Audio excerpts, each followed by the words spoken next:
Time to check in for today's open line here on WAVS Radio. Come go with us up to 1 o'clock with your telephone calls.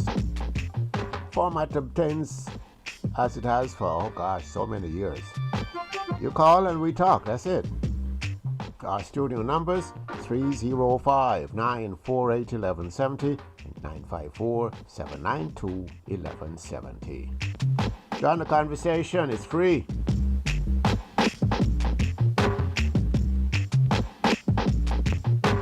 Okay, some of the things we want to talk about today include the impact of the war on returning residents across the Caribbean. See, we're not even thinking about that. Yeah, teachers, students, translators, diplomatic staff, families that live in those countries, some of them won't have a choice but to go back home. Might be a tortuous journey, because you sometimes going to spend a lot of time at airports before you can actually fly out. What about your job? So many of people from the English-speaking Caribbean work in places like Abu Dhabi, for example. I'm sure you're listening right now. You know of at least one person who works in that side of the world. They are going to be impacted. Do they have to go back home? How are they going to get back home? Let's grab an early caller first, though. Hello? Teacher Winston. Hey, giving thanks.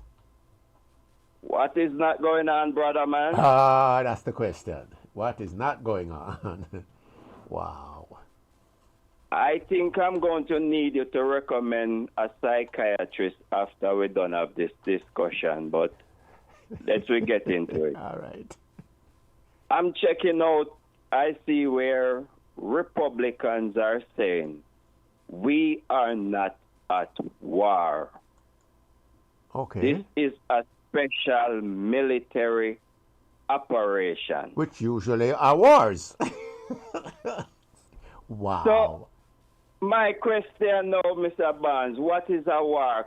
I think if I fling 2 stones over your yard and you fling back 2 stones and I go for my machete and a war, may I start war? Is that like a war? Of course. Oh my gosh. But they are dressing it up, say we are not at war, so me not understand it, Mr. Barnes.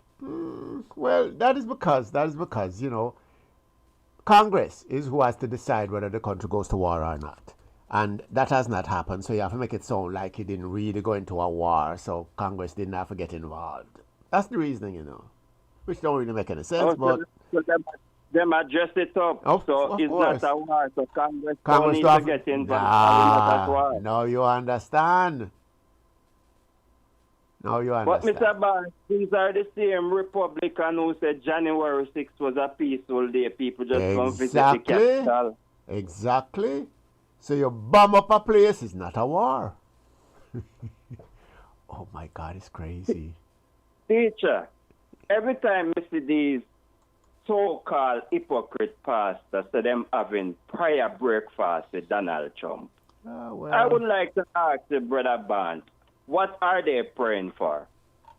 Are they praying to Jesus Christ to bless corruption? Is that what they're praying for? No, try again. Is there any real pastor living in America, Mr. Barnes? Are they all in the casino, the nightclub, and the rum bar? Is there any real true pastor here? I don't have an answer for that one. We need some real pastor. Come here, always see these people that put on. They need to put 6 on and 20 and jump and pray some more. Because there's nowhere in the Bible I say Christ hugging up corruption. Yeah, well, listen. If you understand two things. Christ the draw for a whip one time, you know, and beat some people. Why beat them? They was doing money runnings in the temple. They can't gambling at the church. Well, no, not even gambling, but just money exchanging, all right? So think of that, and think of the fact that people who lead churches in this country will tell you that the church is a business. Those two can't come together, you know. Christ actually with the people because he was doing business in the church. And church leaders in this country will tell you that church is a business. The two can't go together. I realize that. But you know what I'm going to say to my poor people, them? We need to start the homework, you know. You see all of these people, these business people who back this man, we need to try our best to support them. Call the Walmart, all the Publix, most of these business people, they're greedy. They don't want to pay no tax. And when Biden said pay a little tax, we don't like this man. We want to go with the man who said don't so pay whoa. It look like you come back and answer one question. When they prayed, what they praying for the business? So they're trying to bless corruption. Oh my gosh. I know. And the thing about it, Mr. Barnes, these people are not shame, you know. No. Listen. I'm going to say it again. Listen to me when I say it so you don't have to say it again. There ain't no such thing in this country anymore. Shame. Okay. No, man. Shame gone long time, man. No, sir. Shame gone. If you're willing to put American life on the line, there got to be something big in this Epstein files that you don't want to come out if you're willing to go this far. Yes. I said that yesterday, you know. Yeah. Are you willing to go this far, Mr. Barnes? Yeah, disrupt the whole world. Yeah. There got to be something. Something deadly. Yes, in the files. Yeah, for real. And if you ban these people June and you obliterate everything, what are we doing back there? Yeah. This dirty man, Mr. Barnes, they need to strip him of everything. I remember, he don't have no family member in the military. Why is that? No, I'm not going to that, man. When they try to get him in the military, he foot hurting him, and he's so tough. Yeah. Into a hurt. I know. Mr. Barnes, have a blessed day. All right, partner. Wow, what a way to start. Yeah, but these are the things. I think my listeners know I tend to stay away from, jumping on the running things of the day, the thought of the day, the belief. But sometimes you have to at least check it out. For quite a while now, people have been talking about so much of what is happening in this country really being done for distraction. It's starting to make sense.